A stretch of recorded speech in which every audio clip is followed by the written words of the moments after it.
No tere, turundusosakonna poolt paluti siis teha video, et milline on õige maakler ja kuidas teda siis ära tunda.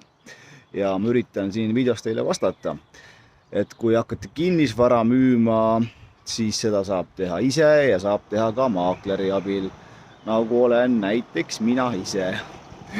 Et väga imelik on seda lugeda, aga ikkagi loeme edasi.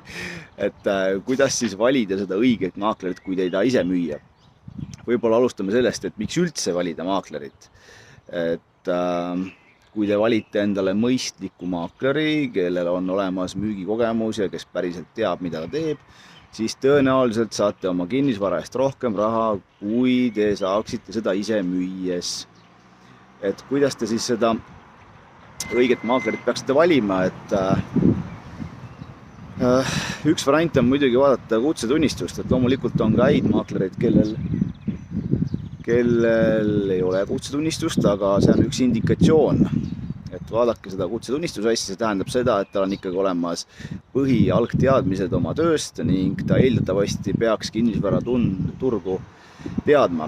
Et naljakas on see, et ma ise olin ju või siiamaani tegelikult olen kinnisvarainvestor ja ma kartsin reaalselt maaklereid. Ja põhjus oli see, et minu arusaama järgi üritasid nad mult kõik raha ära võtta.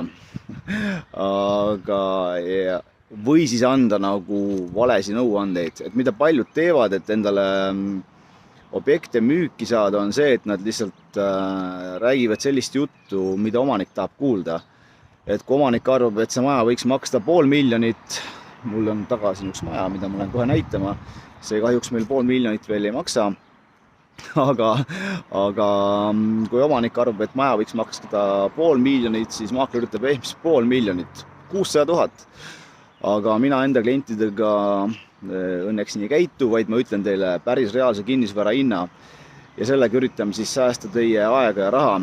Et ma kunagi küsisin inimese käest, et kui ma teen kuskil 40 müüki aastas, et kas sa tõesti arvad, et ma ei suuda siis su kinnisvara kuskil 3–5% kallimalt maha müüa, kui sa ise saaksid seda teha. Et, ja meie teenistus või vahendustasu on siis alati ongi kas kuskil 2,5–3% müügihinnast. Et halvimal juhul saad sa tasuta tööd ja parimal juhul ikkagi toome sulle kasu ka natukene. Et jutt läks nüüd väga pikali ja väga laiaks, aga loodan, et see video oli sinuks kasulik. Meil kliendid tulevadki kohe siia, vaatan.